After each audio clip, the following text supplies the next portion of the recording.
Hello everyone! Finally, naka-check-in na ako dito sa hotel ko after ko dumating ng 8:45 kaninang umaga dito sa Taiwan. Hindi muna ako nag-Taipei. So specifically, pumunta muna ako sa Gloria Outlets, which is a little far dito sa Taipei. Pero at 3:44 officially, nandito na ako sa loob ng room and pakita ko lang sa inyo yung binook ko. This is a deluxe king room sa Dunhua Mansions. It's an M Gallery Hotel. Dito lang yan sa may Dunhua, Zhongshan Dunhua area ng Taipei. Alam nyo naman, lagi ko sinasabi, favorite area ko talaga to. If you want food, if you want shopping, na hindi masyadong maturista, hindi masyadong maraming magulong mga tao. This is really the place that I go to. A lot of the times na pumunta ako dito sa Taiwan, dito ako sa area na to nagsistay. Pero, pakita ko sa inyo, right? Pagpasok mo ng door, dito sa right side mo, nandyan na agad yung lalagyan ng luggage, yung mga sabitan ng damit, which is very important, lalo na kung may mga ganap tayo. Dito naman, pagpasok on the left side, may kita mo agad yung bed.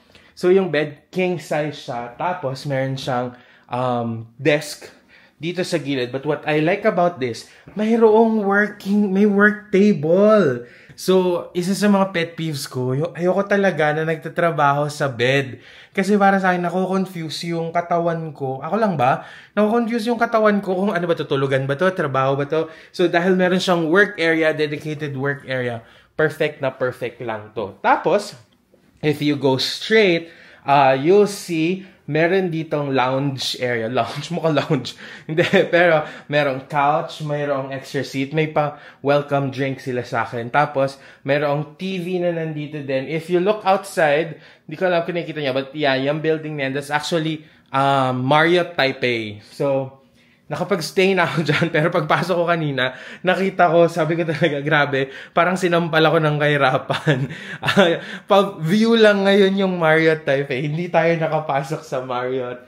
Pero, continue natin dito. Mayroon silang pakita ko sa inyo. Mayroon silang pan-espresso. Ilan ba to? Ayan, 3 lang. Pero pwede ka naman mag-request. Sabi ng reception kanina, everything's free, including the drinks na nandyan sa ref natin. So, pwede yung i-consume. Continuing with our trip. Dito sa room tour.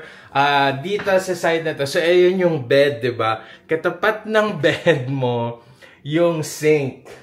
So, hindi ko alam. Kung na-extend naman yata yung curtain para mapatakpan to kapag nakahiga ka, hindi awkward na pinapanood yung sarili mong matulog. Pero dito sa sink, social, nakamalin and gets. Social ang kanilang toiletries. I'll show you. Nakamalin and gets sila. Tapos, sa left side ng sink, nandito yung shower area. Spacious enough. It's clean. That's what's important. Tapos, ayan, yung toiletries nila consistent. Social talaga. On the other side, may door din. It's also a glass door. So, makikita natin dito ang toilet! Grabe, alam niyo, sobrang saya ko na pagpasok ko dito. Hindi ko na kasi ni-research kung ano bang amenities ba yung tawag. Kung anong amenities na tong room. Basta binuko na lang kasi nga sobrang biglaan lang to. Pero napakasaya ko nung nakita ko na mayroon siyang bidet. Kasi dito sa Taiwan, na-notice ko a lot of the times, luxury yung magkaroon ng bidet. Kahit na mga 5-star hotel na matatagal at kilala yung i-book mo, usually wala silang pa-bidet. So alam mo na medyo bago to kasi meron nang naka-install na toilet with bidet. Kaya alam nyo naman, napakahalaga niyan. If you want to book this, lagay ko dito yung address. Lagay ko rin yung price kasi hindi ko na matandaan. Pero natandaan ko kanina, nag-check-in ako. Nag-ask siya ng 3,000 New Taiwan dollars na deposit, which is like what? Parang standards, like roughly 5,000 something. in Philippine peso. Pero deposit lang naman yon.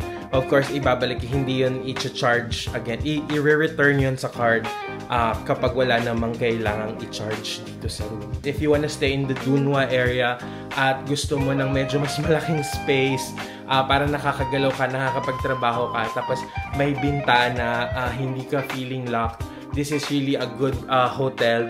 I recommend this hotel na try nyo. Alright? Let me know kung may mga questions kayo. Message nyo lang ako sa Instagram or comment nyo lang dito sa ating video if may questions kayo tungkol sa hotel na to. Alright? I'll see you in our next videos.